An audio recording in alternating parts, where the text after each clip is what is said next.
The Singapore Convention was signed recently, giving possibilities of trans-border mediation also.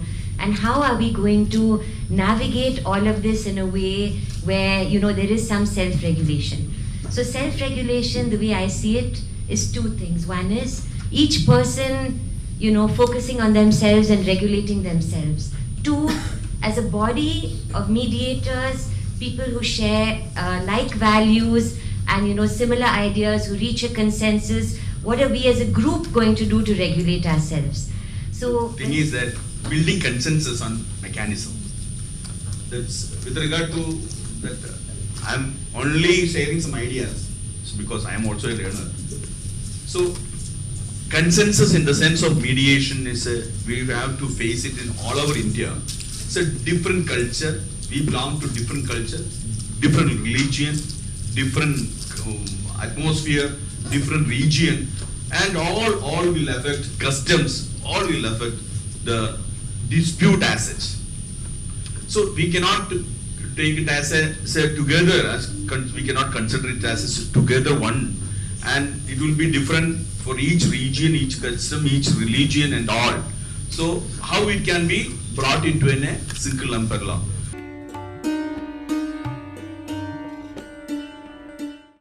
First and foremost is MCPC, because we are all accredited by MCPC at some point of time or the other. Then there are some private bodies also. We have BIMAC, we have CAMP, we have AMP, lot more, yeah. Several bodies are there. Now the problem is here, what we can possibly foresee is that now we have no doubts about the credibility or the credentials of these organizations who are already there. But when private mediation becomes a norm, like it becomes more widespread, what stops me from setting up an organization of my own, conduct some training and say that I am accrediting you as a mediator? So what is the quality of training that I am imparting to my mediators whom I am accrediting?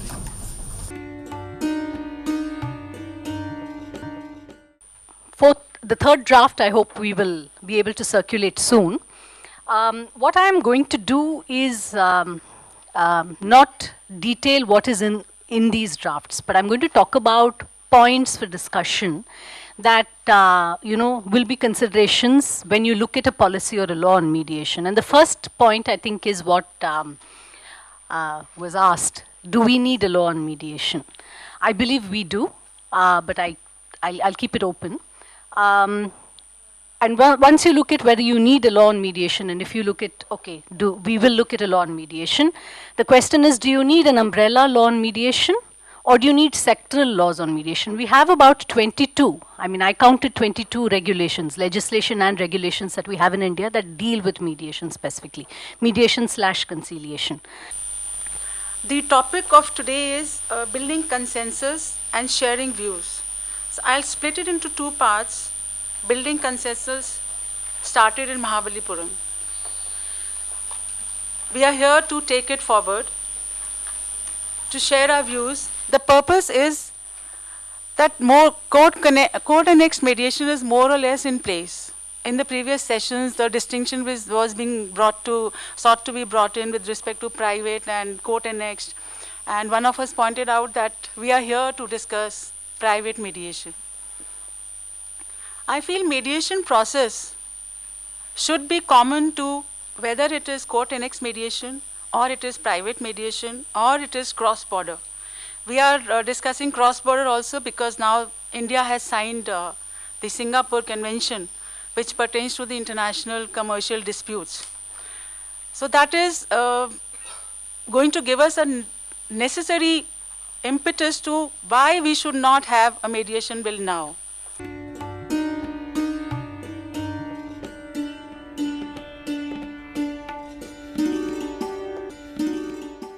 Role of various registered associations in the country to promote and protect the interests of mediators and mediation in different parts of the country, and discussing annual meetings and annual national mediation calendar for sharing of events being organized at the regional, state, national levels to enhance participation by mediators, and creating national website for information and interaction between mediators for exchange of views, ideas and development in mediation. They say every long journey begins with the first step. We've taken those steps, we've taken strides, maybe not on the moon, but in mediation, field of mediation. Well, you heard, in fact it was interactive, you heard a lot about what probably we need to do to take this movement forward, what our associations putting together. I think it was a great idea what Mahesh talked about, merging our identities. You know, sometimes it's hard, you know, it's very easy to say, you know, give up our egos. Most of the problems in mediation when they come to you, people, they are suffering from their ego issues.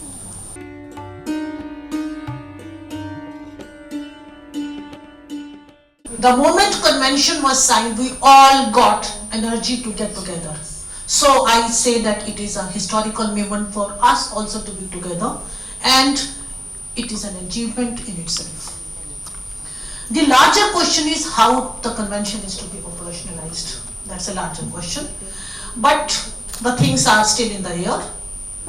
No country has ratified it yet. We are very hopeful. But particularly keeping in mind the energies we are showing here in India, I think the things will go at a higher level very soon.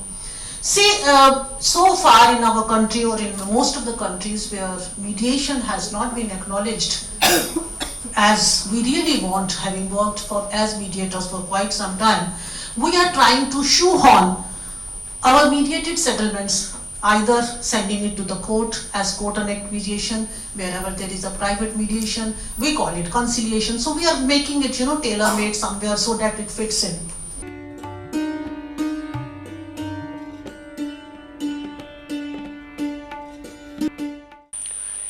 Part 1A has been added to the Arbitration and Conciliation Act 1996, where Arbitration Council of India is proposed.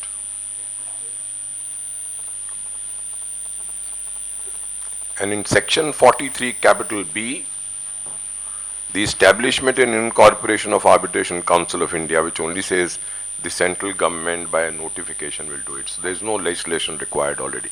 The legislation is in place. The government is only to issue a notification. What will it constitute is in section 43C.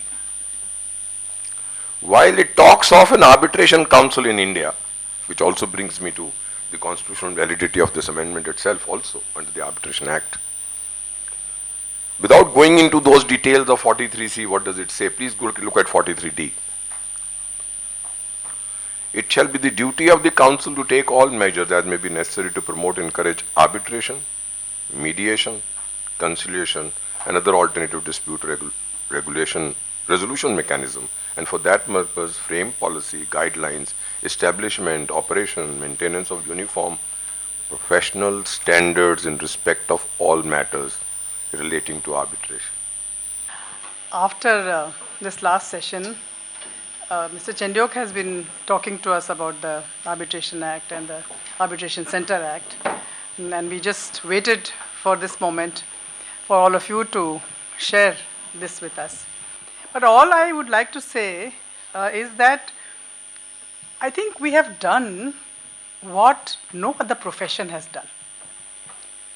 In examining our own roles, in terms of our credibility, in terms of our responsibility, in terms to our service to society, in terms to our service to our communities, and in terms of our service to the world, I don't think any other profession has exposed itself to analysis and to peer review as we have as mediators at Mahabalipuram, and more so now. So I think that we owe ourselves a big applause for.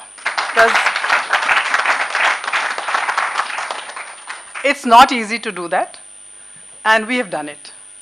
And that also standing. As only he can. Standing ovation for him. Yeah.